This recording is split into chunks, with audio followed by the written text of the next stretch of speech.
First question.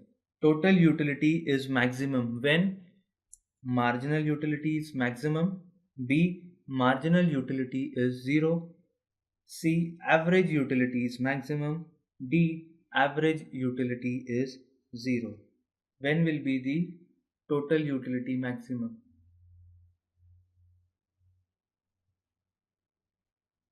Is total utility related to marginal utility or the total utility related to the average utility?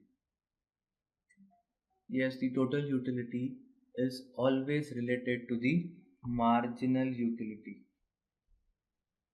Now this cuts down the option C and D. So the answer is either A or B. When would be the total utility maximum? When the marginal utility is maximum or the marginal utility is 0? Correct. When the marginal utility is 0. Now why would the total utility be maximum when marginal utility is 0? Let's try to understand with the help of a graph. Marginal utility is maximum at the beginning and it starts to fall gradually. With each additional consumption, the marginal utility goes on falling. And after a stage, it becomes 0 and then it becomes negative, while the total utility goes on increasing till a stage and then it starts falling. Now it is maximum when the marginal utility is 0. It can't be maximum when the marginal utility is maximum, because marginal utility is maximum at the first unit of consumption. But total utility is equal to marginal utility there. And total utility is a summation of all marginal utilities. So as the consumer goes on increasing his consumption, the total utility gets added and it keeps on adding till the marginal utility is 0.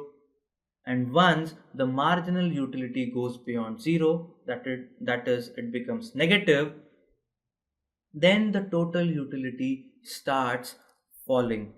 It starts falling because now marginal utility will add negative utility to all the total utility till now. So now the total utility will start falling. Thus it is maximum when the marginal utility is 0.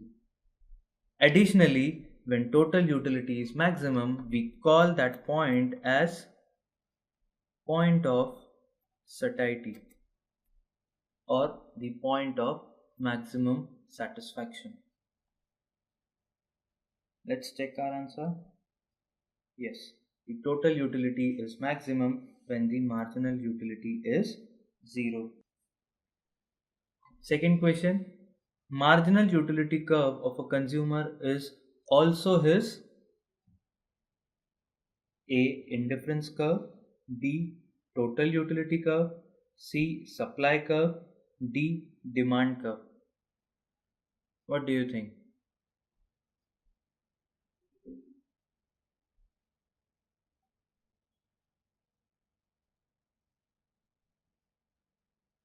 Please imagine how a marginal utility curve looks on the graph. How do you think it goes? How do you think it looks on the graph? It is always downward sloping from left to right. And which other curve do you think is downward sloping from left to right? Yes, it's the demand curve. Let's check our answer. Yes, it's the demand curve. Cardinal approach is related to A. Indifference curve, B. Equimarginal utility curve, C. Law of diminishing returns, D. None of the above.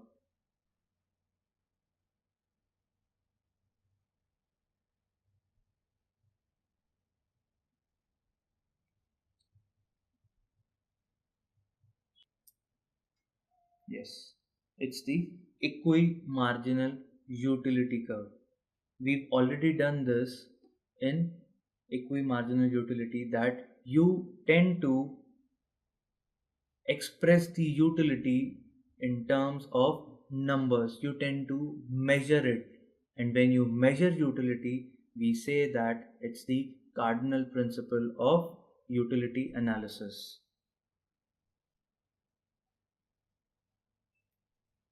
Next question.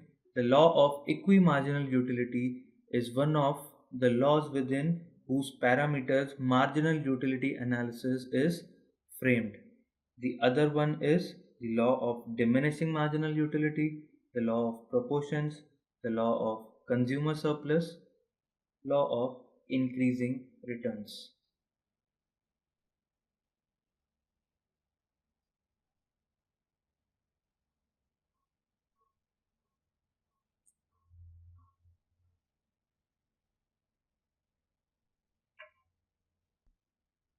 It's the law of diminishing marginal utility.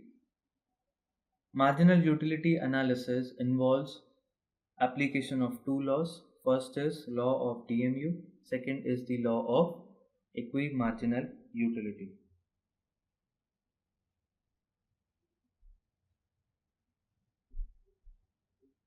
Next question. Total utility derived from consumption of a commodity is equal to 5. Marginal utility is equal to 1. And the consumer has bought 3 units. What will be the consumer surplus?